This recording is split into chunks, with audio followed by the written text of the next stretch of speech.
नमस्कार, मैं हूं अंकुर और आप देख रहे हैं सत्यहिंदी.com। आइए एक नजर डाल लेते हैं अब तक की सुर्खियों पर। उत्तर प्रदेश में विधानसभा चुनाव में बीजेपी की सीटों में गिरावट आई थी। इसके पीछे के कारणों का जवाब बीजेपी की उत्तर प्रदेश शाखा ने ही दिया है। रिपोर्ट है कि प्रधानमंत्री मोदी ने यूपी चुनाव में बीजेपी के प्रदर्शन पर रिपोर्ट मांगी थी। समझा जाता है कि 2024 के लोकसभा चुनाव के लिए इस रिपोर्ट का विश्लेषण कर रणनीति बनाई जाएगी। रिपोर्ट है कि प्रधानमंत्री मोदी को भेजी गई विस्तृत रिपोर्ट में जीत के सबसे अहम कारण बसपा से वोटों का स्थानांतरण यानी कि ट्रांसफर और फ्लोटिंग वोट माने गए हैं। रिपोर्ट में यह भी कहा गया है कि ओबीसी वोट दूर जा रहे हैं और सहयोगी दलों के वोट बीजेपी को ट्रांसफर नहीं होने के कारण सीटों की संख्या में गिरावट आई। इंडियन एक्सप्रेस में प्रकाशित यूपी बीजेपी की रिपोर्ट में स्पष्ट रूप से कहा गया है कि कुशवाहा, मौर्य, सैनी, कुर्मी, निषाद, पाल, शाक्य, राजभर जैसी विभिन्न ओबीसी जातियों ने यूपी चुनाव में बड़े पैमाने पर बीजेपी को वोट नहीं दिया और इसके बजाय इनके वोट सपा गठबंधन में स्थानांतरित हो गए। द इंडियन एक्सप्रेस ने बीजेपी के सूत्रों के हवाले से रिपोर्ट दी है। पार्टी के सूत्रों के अनुसार रिपोर्ट करीब 80 पेजों की है, जिसे प्रधानमंत्री कार्यालय से मांगे जाने के जवाब में भेजी गई। रिपोर्ट में सूत्रों के हवाले से कहा गया है कि बीजेपी के सहयोगी अपना दल और निषाद के प्रमुख जाति आधारों ने बीजेपी का समर्थन नहीं किया, भले ही बीजेपी का वोट बैंक उनके पास गया। ये इस तथ्य से संकेत मिलता है कि उनकी संख्या 2017 से बढ़ी जबकि बीजेपी की घटी। सिराथू निर्वाचन क्षेत्र से उप मुख्यमंत्री केशव प्रसाद मौर्य की हार में इन जातियों के समर्थन की कमी को एक प्रमुख कारण के रूप में माना गया है।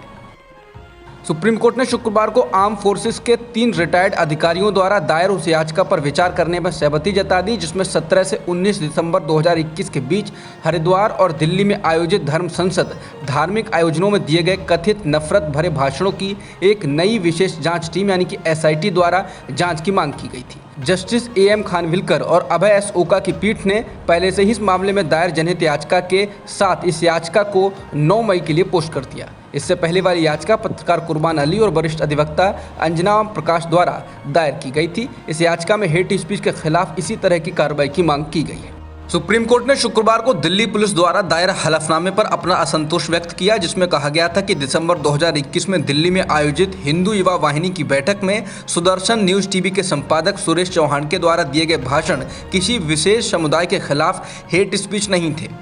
कोर्ट ने कहा कि उप पुलिस आयुक्त द्वारा यह हलफनामा दायर किया गया है। हमें उम्मीद है कि वो बारीकियों को समझ गए हैं। क्या उन्होंने केवल जांच रिपोर्ट को दोबारा पेश किया है या अपना दिमाग लगाया है? क्या यह आपका स्टैंड है या सब इंस्पेक्टर स्तर के अधिकारी की जांच रिपोर्ट का पुनरुत्पादन है? सुप्रीम कोर्ट ने पुलिस से अपना रुख स्पष्ट करने को कहा। इसके साथ ही सुप्रीम कोर्ट ने 4 मई तक बेहतर हलफनामा दाखिल करने का समय दिया। इस दौरान याचिकाकर्ताओं की ओर से पेश वरिष्ठ अधिवक्ता कपिल सिब्बल ने कहा कि दिल्ली पुलिस ने समुदाय की नैतिकता को बचाने के उपाय के रूप में हत्या के आह्वान को सही ठहराने की कोशिश की। सिब्बल ने कहा कि वो कहते हैं कि वो मारने के लिए तैयार हैं। पुलिस का कहना है कि यह समुदाय की नैतिकता को बचाने के लिए है। सिब्बल ने कोर्ट से कहा कि आपको संवैधानिक रूप से तय करना होगा कि नैतिकता क्या है। दिल्ली हाईकोर्ट ने शुक्रवार को कहा है कि JNU के छात्र नेता उमर खालिद के द्वारा फरवरी 2020 में अमरावती में दिया गया भाषण नफरत से भरा हुआ था। उमर खालिद के वकील त्रिदीप पायस ने जस्टिस सिद्धार्थ मृदुल और जस्टिस रजनीश भटनागर की बेंच के सामने उमर खालिद के अमरावती में दिए गए भाषण को पढ़ा। भाषण को सुनने के बाद अदालत ने कहा यह आक्रामक है, बेहुदा है। क्या आपको ऐसा नहीं लगता? क्या आपको ऐसा नहीं लगता ये लोगों को उकसाता है? जैसे उमर खालिद ने कहा था कि आपको पूर्वज अंग्रेजों की दलाली कर रहे थे। क्या आपको नहीं लगता ये आपत्तिजनक है? बता दें, उमर खालिद लंबे वक्त से जेल में हैं और उन्हें जमानत नहीं मिल सकी है। बेंच ने उमर खालिद के वकील से कहा कि इससे ऐसा लगता है कि केवल किसी एक विशेष समुदाय ने भारत की आज़ादी की लड़ाई लड़ी थी। अदालत एक निचली अदालत द्वारा उमर खालिद की जमानत याचिका को रद्द किए जाने के फैसले को चुनौती देने वाली याचिका पर सुनवाई कर रही थी। हाल ही में कांग्रेस पार्टी पर अपनी उपेक्षा का आरोप लगा चुके गुजरात कांग्रेस के पाटीदार नेता हार्दिक पटेल ने चुनाव से कुछ महीनों पहले बीजेपी की तारीफ कर कांग्रेस की चिंताएं बढ़ा दी हैं।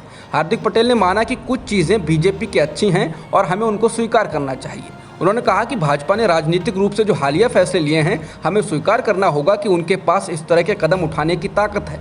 मेरा मानना है कि उनका पक्ष लिए बिना या उनकी प्रशंसा किए बिना हम कम से कम सच्चाई को स्वीकार कर सकते हैं। NDTV से बात करते हुए पटेल ने कहा कि अगर कांग्रेस गुजरात में मजबूत बनना चाहती है तो हमें अपने फैसले लेने के कौशल और निर्णय लेने की शक्ति में सुधार करना होगा। 2 दिवसीय भारत की यात्रा पर आए ब्रिटेन के पीएम बोरिस जॉनसन ने दिल्ली के हैदराबाद हाउस में पीएम मोदी से मुलाकात की। मुलाकात के बाद प्रधानमंत्री मोदी ने कहा कि दोनों देशों के बीच रक्षा सहयोग बढ़ाने को लेकर बातचीत हुई। हम रक्षा क्षेत्र में अपने सहयोग को आगे बढ़ाएंगे। इसके अलावा फ्री ट्रेड पर भी वार्ता हुई है। मोदी ने कहा कि पीएम जॉनसन का यहाँ आना ऐतिहासिक पल है। द्विपक्षीय वार्ता में दोनों देशों के बीच कई अहम समझौते हुए हैं। वहीं ब्रिटेन के प्रधानमंत्री बोरिस जॉनसन ने शुक्रवार को कहा कि दुनिया निरंकुश देशों से बड़े खतरों का सामना कर रही है, जो लोकतंत्र को कमतर, मुक्त व्यापार को खत्म करने और संप्रभुता को कुचलना चाहते हैं। ऐसे में भारत के साथ ब्रिटेन की साझेदारी समुद्री तूफानों में प्रकाशपुंज की तरह है। वहीं बैठक के बाद ब्रिटेन के पीएम ने भारत में किए गए स्वागत के लिए शुक्रिया कहा।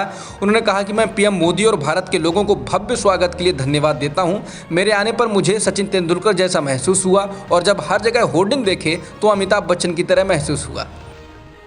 चुनाव से पहले और पार्टी के पंजाब में हार जाने के बाद भी नवजोत सिंह सिद्धू का पार्टी और पूर्व मुख्यमंत्री चरणजीत सिंह चन्नी पर हमला जारी है।